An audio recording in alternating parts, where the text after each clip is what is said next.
kumakain walang cellphone.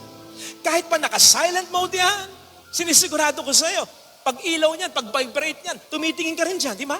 Parang kinakatika at marami sa atin talagang kinukuha, binabasa. Kaya kapag may cellphone ka habang kumakain ka, kasama mo yung pamilya, parang sinasabi mo, mas mahalaga kaysa inyo yung concern ng teleponong ito. Kapag nagbe-bless ako ng bahay, sa mga nakapagpa-bless sa akin ng bahay, pansinin po ninyo, pinagdarasal ko yung dining area. Lord, basabasan mo po ang hapagkainan na ito upang sa silid ito'y magkatipon ng pamilya kasama kung minsan na kanilang makamag-anakan at kaibigan upang sana'y maglaan sila ng panahon hindi lang para kumain, kundi para magkamustahan, magkwentuhan upang mas lumalim pa ang kanilang samahan. May trabaho ka, may negosyo ka, nag-aaral siya, may kaibigan ka, may kabarkada siya. Kailan kayo pwedeng magkasama-sama? Kapag uuwi na lamang kayo sa gabi, o so kailan yon? Kakain! At least once sa isang buong araw, yung hapunan, bago kayo maghiwa-hiwalay, bonus na lang yung magnunod pa kayo ng TV magkakasama. At least yung pagkain. I tell you, marami ang nawawala sa atin. Marami. Kami dati, hindi namin nakasanayan yan eh. Sabi ko, hindi pwede yon. Nakakasanayan natin, hindi porke okay tayo, walang nababawas. Walang nawawala. May nawawala. Kaya, minsan mag-disconnect sa social media para makakonect sa mga taong sa atin ay mahalaga. Huwag tayong masyadong mag-worry, paminsan-minsan na tayo offline sa social media para maging online tayo sa buhay ng mga taong sa atin ay mahalaga. Pansinin po ninyo yung sinabi ng Diyos. Ito ang pinakamamahal kong anak, pakinggan nyo siya, listen to Him.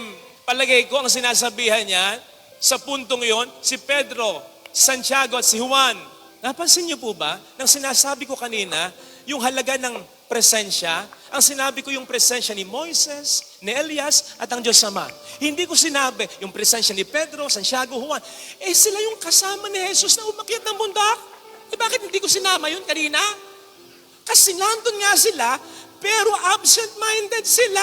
Nakakita niyo yung sinabi ni Pedro, hindi niya alam yung sinasabi niya, hindi talaga siya nakikinig kay Kristo. Imagine how painful it was for Jesus. Hindi lamang niya minsan ipinaliwanag sa kanila ang kanyang napipintong kamatayan, pero until the very end, hanggang sa ito'y mangyari na, hindi nila naiintindihan. Bakit? Dahil malabo ang eksplanasyon ni Kristo? Hindi! Dahil ayaw talagang makinig ng kanyang mga disipulo. Ayaw nilang pakinggan si Kristo. Ayaw nilang unawain si Kristo. Madalas ganyan tayo. Kasama ko naman siya. Katabi ko naman siya. Hindi porke kasama ka, nandun ka. Hindi porke kasama ka, nararamdaman ka. Dapat makinig ka rin sa kanya. Pakiramdaman mo siya. Sa pakikipag-usap ganon, lalong-lalo na kapag may problema ang tao. O di ba madalas parang tayo si Pedro, nagsasalita yung tao, may kinoconstruct na tayo agad na sasabihin sa tao, may bias na agad tayo, may judgment na agad tayo.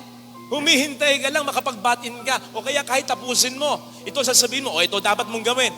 Napakasimple ng problema mo, pinalalaki mo, napakaraming may malalaking problema dyan, ano ka ba? Nakita mo na? So hindi mo talaga siya maunawaan dahil hindi ka naglalaan talaga ng panahon upang siya'y pakinggan. Tapos iisipin mo, nakatulong ka, na-solve mo yung problema, at sabihin mo sa asawa mo, huwag ka nang mag-alala, nakausap ko na yung anak mo.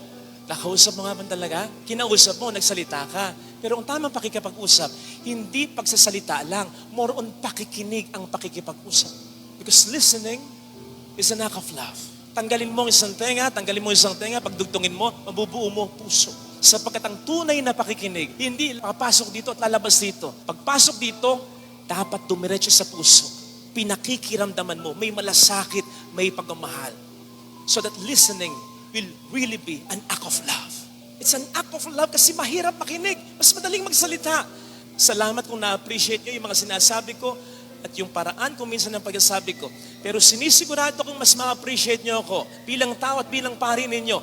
Kapag uupo ako sa harap mo at pakikinggan ko lang, kahit 1 oras, 2 oras yung storya ng buhay mo, yung problema mo, yung mga aspirations mo, yung mga struggles mo, dun mo ma-appreciate si Father Fidel bilang tao at bilang pari mo. Sapagkat yun ay, pagkasabi ko sa iyo, I care for you. Nandito ako para sa iyo. And people long for that because people long for love.